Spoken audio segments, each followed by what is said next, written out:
ખૂબ જ સાચી વાત છે. એને પેસિવ સ્મોકિંગ કહેવાય છે. જ્યારે જે કોઈ વ્યક્તિએ સ્મોકિંગ કરતા પણ નથી એ લોકોને પણ કેન્સર થવાની સંભાવના એટલી જ વધી જાય છે. એટલે વિપુલભાઈએ કીધું એ પ્રમાણે ખાસ કરીને ઘરમાં પેરેન્ટ્સ હોય કે વડીલ લોકો હોય કે જે સ્મોકિંગની આદત બાળકો એનાથી દૂર રાખવા જોઈએ.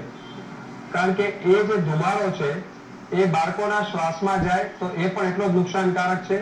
એટલે જ અમુક જગ્યાએ ગવર્મેન્ટે નો સ્મોકિંગ ઝોન અમુક જે બનાવ્યા છે કે ત્યાં એ લોકોને સ્મોક કરવા દેવામાં નથી આવતા અને એરપોર્ટ એ બધી જગ્યાઓએ પણ સ્મોકિંગ માટેના અલગ સ્થળો ફાળવવામાં આવે છે જ્યાંથી એનો ધુમાડો શ્વાસમાં ન જાય. એને પેસિવ સ્મોકિંગ કહેવાય છે અને એ પણ ખૂબ જ હાનિકારક હોય છે.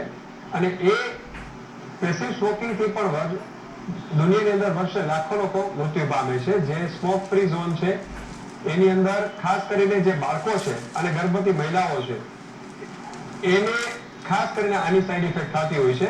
એટલે પેસિવ સ્મોકિંગનો ખૂબ જ મોટો રોલ છે કેન્સર થવામાં. બિલકુલ ડોક્ટર હિમાંશુ, આ અંગે સરકાર દ્વારા પણ જાગૃતતા ફેલાવવામાં આવે છે, એક્સાઇઝ ડ્યુટીમાં પણ વધારો કરવામાં આવે છે, તે છતાં પણ લોકો દ્વારા તમાકુ સેવન કરવામાં આવતું હોય છે, તો તે અંગે આપ શું કહેશો?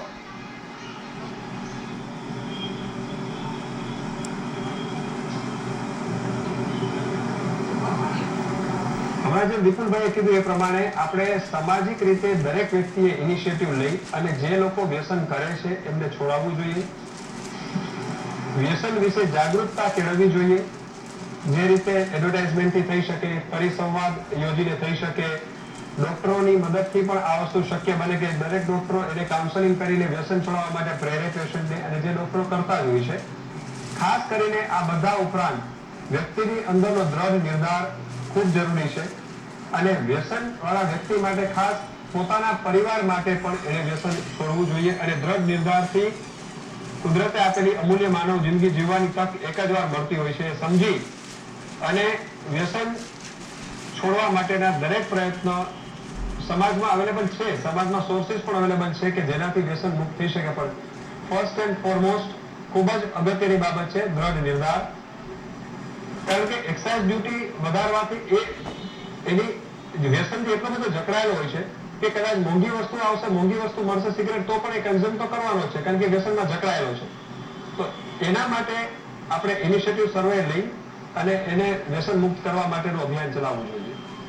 બિલકુલ. ડોક્ટર વિપુલ, આપ લોકોને કોઈ સંદેશ આપવા માંગશો? આજે વર્લ્ડ નો ટોબેકો ડેના દિવસે લોકોને એ સંદેશ આપવા માંગુ છું કે તમાકુની આદત એ વ્યક્તિ તેમજ સમાજ બંને માટે બહુ નુકસાનકારક છે. તો તમાકુના આદતીએ તો તમાકુ છોડવું જ જોઈએ. એ સિવાય એને બીજા એના જેવા જ એક તમાકુના આદતીને આ વ્યસન છોડવા માટે માર્ગદર્શક બનવું જોઈએ. અને સમાજે બી આ દૂષણને નાથવા માટે સહિયારો પ્રયાસ કરવાની બહુ જરૂર છે કે જેમાં ફક્ત ગવર્મેન્ટ જ નહીં પરંતુ કમ્યુનિટી, આપણી સમાજ, આપણો પરિવાર અને આપણા જે તમારા મીડિયાની બી હેલ્પ લઈને આપણે આ દૂષણને નાખીશું તો જ આ જે રાક્ષસ છે, તમાકુનો રાક્ષસ, એને આપણે કંટ્રોલમાં કરી શકીશું. અધરવાઇઝ બહુ અઘરી વસ્તુ છે.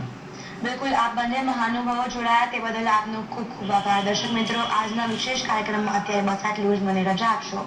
નમસ્કાર. Thank you. મને